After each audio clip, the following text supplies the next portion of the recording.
नमस्कार। रिपोर्ट राजस्थान में आप सभी का स्वागत है। आपके साथ मैं हूं कुलदीप। बुलेटिन की शुरुआत करते हैं बड़ी खबरों के साथ।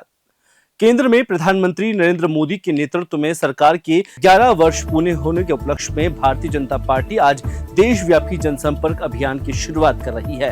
साथ ही राजस्थान में भारतीय जनता पार्टी के दफ्तर में यह कार्यक्रम आयोजित हो रहा है, जहां पर मुख्यमंत्री भजनलाल शर्मा के साथ ही पार्टी प्रदेशाध्यक्ष भी शामिल हुए हैं, जहां पर मुख्यमंत्री ने पार्टी के 11 साल के उपलब्धियों को बताया है। हम सबका ये प्रयास यथावत रहेगा और आपके माध्यम से मैं इतना भी कहना चाहता हूं मित्रों, लगातार मीडिया का जो सहयोग मिल रहा है, क्योंकि देश की बदलती हुई स्थिति 2011 के बाद आम जन को यह परिवर्तन महसूस होने लगा है और मैं इसके लिए आप सभी को भी धन्यवाद देना चाहता हूं कि आप भी उसके माध्यम बने हैं। आप भी उन जन कल्याणकारी योजनाओं को, देश में जो दुनिया में भारत का जो सम्मान बढ़ा है उसके लिए, अर्थव्यवस्था में जो मजबूत हुए उसके लिए आपका भी उसमें बहुत बड़ा योगदान है। इसके लिए भी मैं आपको भी बहुत बहुत धन्यवाद देता हूं, साधुवाद देता हूं, क्योंकि अगर हमारा राष्ट्र मजबूत होगा तो हम सभी मजबूत होंगे। और देश के यशस्वी प्रधानमंत्री नरेंद्र मोदी जी के नेतृत्व में एक विकसित भारत की, दुनिया में एक भारत को जिस नजरिए से और जिस सम्मान के साथ आज देखा जाता है, उसका बढ़ता हुआ सम्मान आपके माध्यम से और बढ़ेगा। इतना ही मैं कहना चाहता हूं कि हमारा भारत दुनिया में बढ़ता हुआ भारत और एक शक्तिशाली भारत, एक विकसित भारत के रूप में निकल करके आएगा। इस आशा और उम्मीद के साथ पुनः आप सभी का धन्यवाद, आपके सहयोग के लिए बहुत बहुत धन्यवाद। जय हिंद, जय भारत, जय राजस्थान। बीएसएफ की वर्दी में बड़ा बदलाव होगा। जवान जल्द ही डिजिटल कॉम्बैट ड्रेस पहनेंगे। नई वर्दी में 50% खाकी और 45% हरा और 5% भूरा रंग होगा। नई वर्दी ज्यादा टिकाऊ, मुलायम और सांस लेने में फैब्रिक से बनी होगी। पुरानी ड्रेस में 50% कॉटन पॉलिस्टर है और अब 80% कॉटन वाली आरामदायक ड्रेस होगी। शामिल होने से वर्दी में अधिक लचीलापन मिलेगा और मूवमेंट की सुविधा मिलेगी। डिजिटल प्रिंट से जवानों को दुश्मन से छुपने की भी तकनीक बढ़त मिलेगी। नई ड्रेस रंग और क्वालिटी दोनों में लंबे समय तक बनाए रखेगी और बीएसएफ ने जवानों के फीडबैक के आधार पर यह उन्नत वर्दी तैयार की है। एक साल में पूरा बीएसएफ बल नई वर्दी में एकजुट और आधुनिक दिखेगा। गर्मी और नमी वाले क्षेत्रों में यह वर्दी जवानों को अधिक राहत देगी। राजस्थान के राज्यपाल हरिभाऊ बागड़े ने पुलिस महानिदेशक उत्कल रंजन साहू की नियुक्ति राजस्थान लोक सेवा आयोग के अध्यक्ष पद पर की है। साहू की इस नियुक्ति से राजस्थान पुलिस में बड़े बदलाव की तैयारी शुरू हो गई है। राजस्थान के नए डीजीपी की रेस में संजय अग्रवाल और राजीव शर्मा का नाम सबसे आगे चल रहा है। सूत्रों के मुताबिक पैनल के नाम मंजूरी के लिए दिल्ली भेजे गए हैं और जल्द ही बड़े बदलाव का ऐलान हो सकता है। उत्कल रंजन साहू साल 1988 बैच के आईपीएस अफसर है। वे मूल रूप से ओडिशा के रहने वाले हैं। उन्होंने अपनी पुलिस सेवा की शुरुआत 18 नवंबर साल 1991 को जोधपुर एएसपी पद से शुरू की थी। राजस्थान में गर्मी अपना प्रचंड रूप दिखा रही है और प्रदेश के कई हिस्सों में तापमान 45 डिग्री सेल्सियस के पार पहुंच चुका है, जिससे आम जनजीवन बुरी तरह प्रभावित हुआ है। राजस्थान में लू की चपेट में आने से 11 जिलों में रेड अलर्ट जारी कर दिया गया है। मौसम विभाग ने यह जानकारी साझा की है, जहां पर विभाग की ओर से अलवर, भरतपुर, बूंदी, धौलपुर, झुंझुनू, कोटा और जैसलमेर में लू को लेकर येलो अलर्ट जारी किया गया है। वहीं बीकानेर और चूरू के लिए ऑरेंज अलर्ट घोषित किया है, जबकि हनुमानगढ़, श्रीगंगानगर में रेड अलर्ट जारी किया है। यहां गर्मी का सबसे अधिक असर देखा जा रहा है। फिलहाल बारिश की संभावना नहीं है, लेकिन 16 से 17 जून के बाद बंगाल की खाड़ी से आने वाली पूर्वी हवाओं का आंशिक असर पूर्वी राजस्थान में देखने को मिलेगा। नमस्कार। आज 10 जून को बात करें मौसम की, तो खासकर पश्चिमी राजस्थान के सीमावर्ती क्षेत्र, बीकानेर संभाग और शेखावटी क्षेत्र में पिछले 3-4 दिनों से हीट वेव और सीवियर हीट वेव का दौर जारी है। पिछले लगातार 2 दिनों से गंगानगर में अधिकतम तापमान 47 डिग्री सेल्सियस से ऊपर रिकॉर्ड हुआ है। इसके अलावा जयपुर, कोटा संभाग में भी कहीं कहीं अधिकतम तापमान 45 डिग्री सेल्सियस से इससे ऊपर है, यानी हीट वेव का दौर जारी है। पश्चिमी राजस्थान के जोधपुर, बीकानेर संभाग में अगले 5-4 दिन मौसम पूरी तरह से शुष्क बना रहेगा।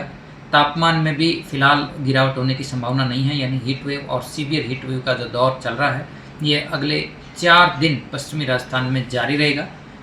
इस दौरान गंगानगर, हनुमानगढ़ और आसपास के जिलों में कहीं कहीं अधिकतम तापमान 47 से 48 डिग्री सेल्सियस भी रिकॉर्ड हो सकता है। वार्म नाइट कंडीशन भी अगले 3-4 दिनों तक बनी रहेगी। मौसम विज्ञान केंद्र जयपुर की ओर से इन जिलों के लिए अगले 3 दिनों के लिए ऑरेंज और रेड अलर्ट जो है वो जारी किया गया है। वहीं पूर्वी राजस्थान में भी अगले 3-4 दिनों तक मौसम शुष्क रहने और हीट वेव का दौर जारी रहने की संभावना है। खासकर जयपुर संभाग, शेखावटी क्षेत्र और कोटा संभाग में अधिकतम तापमान 44 से 45 डिग्री रिकॉर्ड होगा। इसके बाद यदि देखें तो 15-16 जून से पूर्वी राजस्थान में बंगाल की खाड़ी से आने वाली पूर्वी हवाओं के प्रभाव से मेघ गर्जन और आंधी बारिश की गतिविधियां शुरू होने की संभावना है। तो कुल मिलाकर के 16-17 जून से जब आंधी बारिश की गतिविधियों में बढ़ोतरी होंगी तो पूर्वी राजस्थान में तापमान में गिरावट होने की संभावना है। स्वर्गीय राजेश पायलट की 25वीं पुण्यतिथि पर 11 जून को दौसा में एक विशाल श्रद्धांजलि सभा का आयोजन होगा। सचिन पायलट ने इसके लिए तमाम दिग्गज नेताओं को खुद व्यक्तिगत निमंत्रण दिया है। अशोक गहलोत को तो पायलट ने बाकायदा घर जाकर सभा में आने का न्योता दिया है। सभा में अशोक गहलोत, प्रभारी रंधावा, पीसीसी चीफ डोटासरा और नेता प्रतिपक्ष समेत कई विधायक मौजूद रहेंगे। साथ ही सियासत के जानकर इस कार्यक्रम को सचिन पायलट के शक्ति प्रदर्शन के तौर पर देख रहे हैं। खुद सचिन पायलट लगातार फोन पर सभी दिग्गज नेताओं को सभा में आने का निमंत्रण दे रहे हैं। इसे लेकर पिछले दिनों सचिन पायलट अशोक गहलोत के घर भी पहुंचे और सभा में आने का न्योता दिया। अशोक गहलोत ने उनका निमंत्रण स्वीकार कर सभा में जाने की हामी भी भरी है। राजस्थान के बयाना में गुर्जर समाज के महापंचायत के बाद ट्रेन रोकने वालों पर एफआईआर दर्ज की जा रही है। महापंचायत के बाद एक धड़े ने प्रशासन से वार्ता कर उसमें शामिल नहीं होने से नाराजगी जताई और पीलूपुरा पर ट्रेन रोक दी। इस दौरान कई प्रदर्शनकारियों ने ट्रेन की पटरियों की क्लिपिंग उखाड़ने की कोशिश की। प्रदर्शनकारियों के पटरी पर जमा होने के चलते ट्रेनों का संचालन कई घंटों तक बाधित हो गया है। आरपीएफ अधिकारियों का कहना है कि पीलूपुरा में पटरियों और इंजन को नुकसान पहुंचाया गया है। उन्होंने कहा कि उनके पास प्रदर्शनकारियों के 300 से ज्यादा वीडियो मौजूद है। गुर्जर समाज की महापंचायत के बाद भरतपुर की पीलूपुरा में ट्रेन रोकने वालों के खिलाफ अब ये मामला दर्ज किया जा रहा है। जयपुर जिला प्रशासन ने आगामी मानसून सीजन के पहले किसी भी तरह की लापरवाही को सख्ती से न बर्दाश्त करने की चेतावनी दी है। कलेक्ट्रेट सभागार में आयोजित जिला आपदा प्रबंधन प्राधिकरण की बैठक जिला कलेक्टर जितेंद्र सोनी ने ली और कहा कि बारिश जनित आपदाओं की स्थिति में लापरवाही बरतने वाले अधिकारियों की व्यक्तिगत जिम्मेदारी तय की जाएगी। कलेक्टर ने आदेश दिए कि बाढ़ नियंत्रण और बचाव के सभी इंतजाम समय रहते पूरे करें और सीवरेज नालों की गुणवत्तापूर्ण सफाई कराकर कीचड़ और गंदगी तुरंत हटाई जाए। साथ ही उन्होंने कहा कि खुले चेंबर्स और मेनहोल पर ढक्कन और नलों के साथ फेरो कवर लगाए जाए। साथ ही बाढ़ नियंत्रण कक्ष की स्थापना की और जीसीबी और उसके साथ तमाम उपकरणों की उपलब्धता भी जांची। प्रदेश के बेरोजगारों के लिए एक अच्छी खबर है। राजस्थान हाई कोर्ट में चतुर्थ श्रेणी और ड्राइवरों की बम्पर भर्तियां निकलने जा रही है। इसमें 5,670 चतुर्थ श्रेणी और 58 ड्राइवर्स के पदों पर भर्ती होगी, जिसमें 27 जून को ऑनलाइन आवेदन किए जा सकेंगे। राजस्थान हाई कोर्ट ने प्रदेश की अदालतों, न्यायिक अकादमियों और राज्य विधिक सेवा प्राधिकरण के साथ जिला विधिक सेवा प्राधिकरणों के लिए ये भर्तियां निकाली है। इसमें चतुर्थ श्रेणी के कर्मचारी भर्ती के लिए 10वीं और ड्राइवर के लिए 12वीं पास युवा आवेदन कर सकेंगे। दोनों पदों के लिए 27 जून को दोपहर 1 बजे से ऑनलाइन आवेदन प्रक्रिया शुरू होगी, जहां पर 26 जुलाई शाम 5 बजे तक यह प्रक्रिया चलेगी।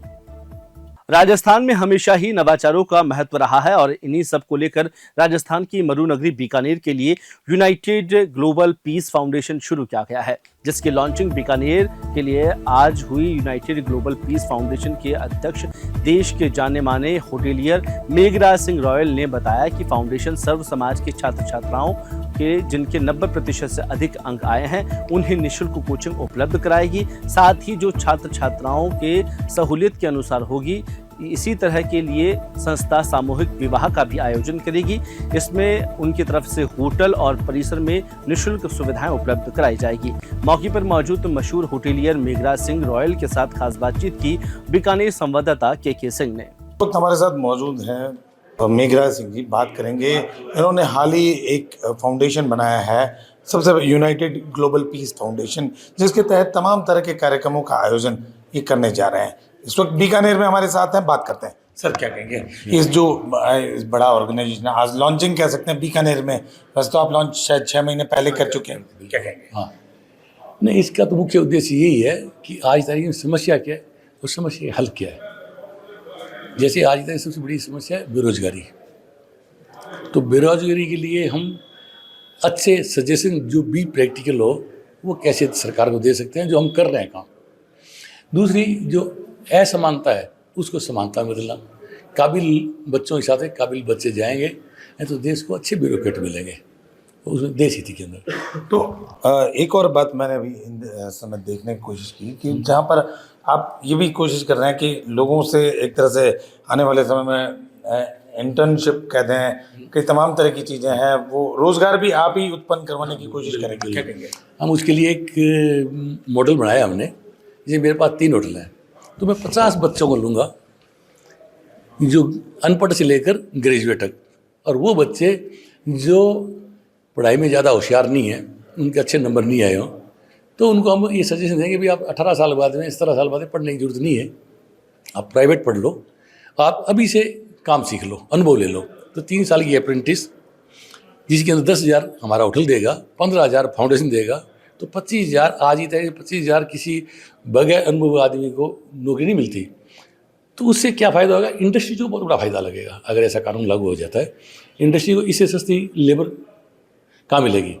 इस एनजीओ के तहत हम ये भी देखने की कोशिश कर रहे हैं कि आप लोग कोचिंग भी सर्व समाज के बच्चों को निःशुल्क उपलब्ध करवाएंगे जो 90% अबव बच्चे हैं। बिल्कुल करवा रहे हैं। इससे अवसर लोगों को मिलेगा। इसी तरह सामूहिक विवाह जो गरीब लोग हैं उनके बच्चों को इसी लक्ष्मी निवास होटल से या आपके जो अन्य डेस्टिनेशन हैं उन पे साल में 2 बार बीकानेर की पब्लिक को हम खुला रखेंगे, जिसमें गरीब बच्चियों को लाए यहाँ पे, क्योंकि हमारे पे यहाँ पे खाने की, पीने की, रहने की, स्टाफ की सुविधा है, वो कुछ हमें व्यवस्था करने की जरूरत नहीं पड़ेगी। रूम हमारे पास में है, उस टाइम सीजन भी नहीं होता, तो गरीब लड़कियों की शादी हो जाए, वो हमारी सुविधा के लिए कर रहे हैं। इसमें लगभग कितने टारगेट माने, कोई अनलिमिटेड? वो कोई लिमिट नहीं है उसकी। उसके अलावा कोचिंग की बात करें, कोचिंग भी है। जिन बच्चों के गांव के स्कूलों में, सरकारी स्कूलों में 90% पैसे आ गया, उसका नंबर आ गए, आगे उस पर संसाधन नहीं है, माँ बाप की हैसियत नहीं है, तो उन बच्चों जो वो बड़े काबिल बच्चे हैं, तो वो अगर एक साथ ग्रेजुएशन 3 साल की करेंगे और 3 साल अलग अलग इंस्टीट्यूट के अंदर अलग अलग कोचिंग करेंगे, तो वो अच्छी पोस्टों पे जाएंगे और देश को एक अच्छे ब्यूरोक्रेट मिलेंगे। तो देखिए तमाम तरह का नवाचार जो पहली बार देखने में आ रहा है यूनाइटेड ग्लोबल पीस फाउंडेशन, जिसके तहत तमाम तरह के नवाचार, चाहे सामूहिक विवाह की बात करें, चाहे कोचिंग की बात करें, सभी बच्चों के लिए उपलब्ध होगा। के सिंह, बीकानेर। रूस के मॉस्को में अंतर्राष्ट्रीय वुशु स्टार 2025 प्रतियोगिता में तारानगर के MSG hi-tech Gurukul girls school की छात्रा तन्वी ने एक रजत पदक जीतकर पूरे खेल जगत में तारानगर क्षेत्र का नाम रोशन किया है। पदक जीतकर तारानगर पहुंचने पर कस्बे वासियों ने विजेता तन्वी के सम्मान में एक विशाल रैली निकाली। कस्बे के साहवा सर्किल से नगरपालिका बस स्टैंड, पुलिस थाना, अंबेडकर सर्किल, मुख्य बाजार होते हुए तहसील कार्यालय तक विजय रैली निकाली गई। इससे पहले पुष्पमाला पहनाकर बेटी तन्वी का स्वागत किया गया। जगह जगह पुष्प वर्षा से रैली का भव्य स्वागत किया गया। भारत माता के जयकारों से माहौल और अधिक गुंजयमान कर दिया।